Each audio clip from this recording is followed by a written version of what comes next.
Okay, so to continue from Dr. Quantum. So if you remember, and I'm sure you watched Dr. Quantum numerous times since you watched one of my the last video. I hope you've added him to your list of superheroes. The blue and yellow spandex really work for him, don't you think?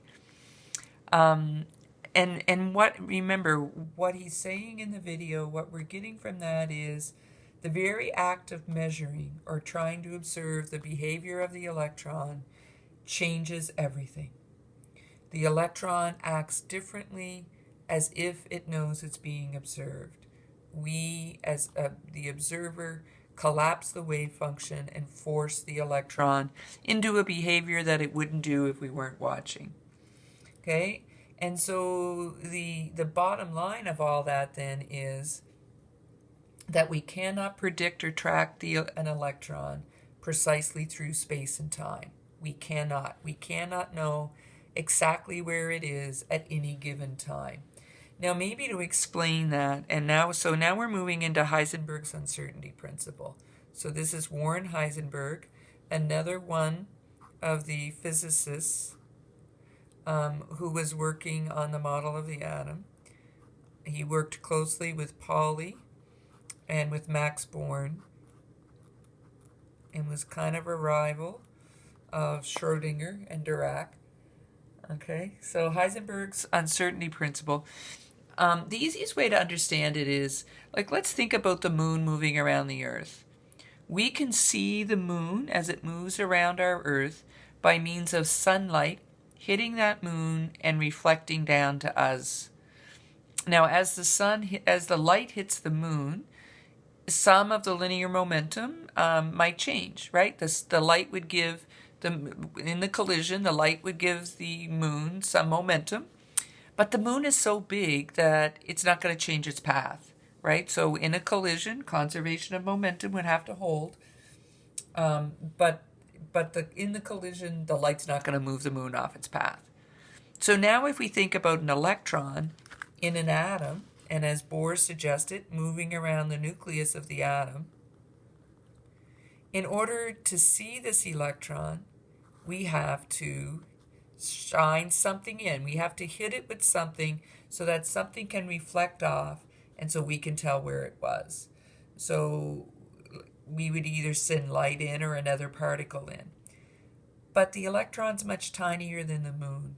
So when we send, even if it's the smallest photon of light in there, and we hit this electron, it is still going to give the electron momentum and kinetic energy as a result of the collision, and the electron is going to go flying off somewhere as the photon comes back out to us, and what we're going to see is maybe where the electron was, but it's not going to be there anymore.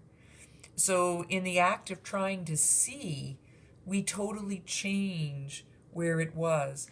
And we totally change where it is.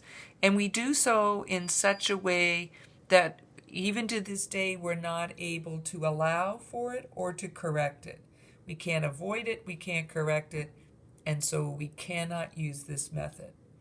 So it goes back to then what Dr. Quantum was saying, the very act of the observing causes a total change in what the electron is doing. And that's why it's the probability curve that tells us more about where the electrons are than the wave function itself, because we can't precisely locate it on the wave function. Now, before I go further, then let's talk about Schrodinger's cat. And I'll find a good video. There's a couple of good videos that I like that I'll post the link to too. But in Schrodinger's cat, and it was a thought experiment, he didn't really do this with a cat.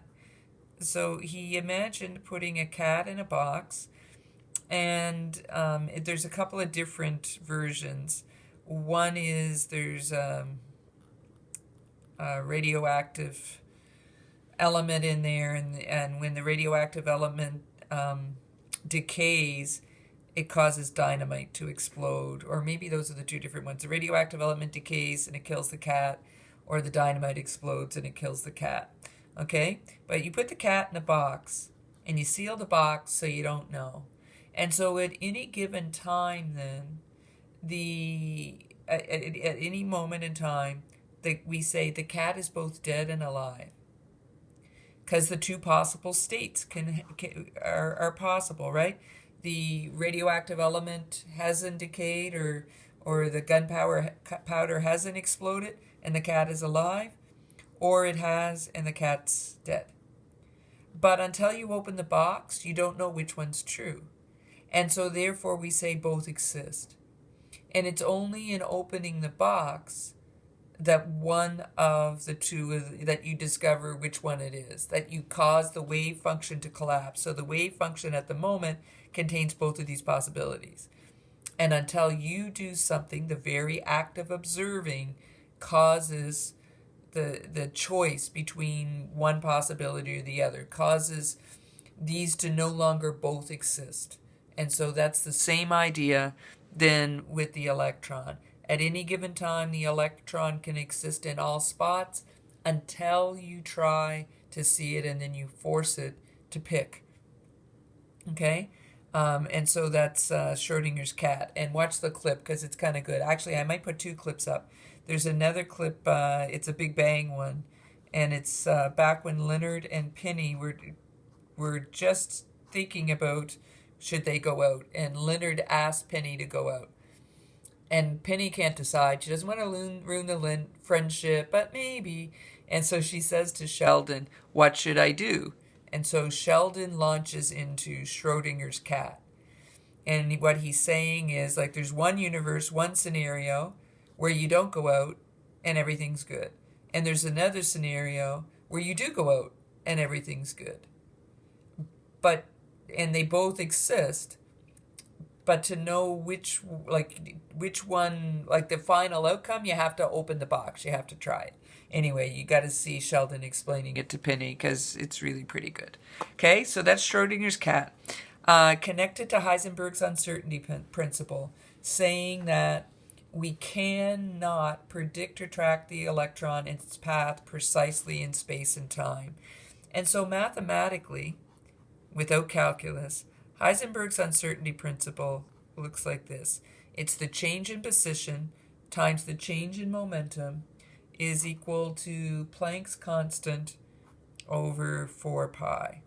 And so really what Heisenberg's uncertainty principle says is if we knew the position precisely, so like this is kind of like, the object is somewhere within these boundaries.